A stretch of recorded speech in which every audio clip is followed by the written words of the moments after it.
এবার একটা কথা চালু ছিল, প্রবীণেরা বলতেন, কি বলতেন?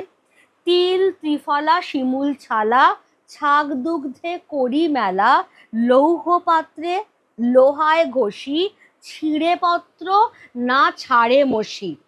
এই ত্রিফলা, এই ত্রিফলাটা আমি একটুখানি সবাইকে বলবো মার্ক করে নিতে, কারণ পরীক্ষায় এরকম দু একটা খিটকেল ধরনের কোয়েশ্চেন কিন্তু আসে। ত্রিফলা একটু করে রাখা ভালো, সেটা হচ্ছে আমলকি,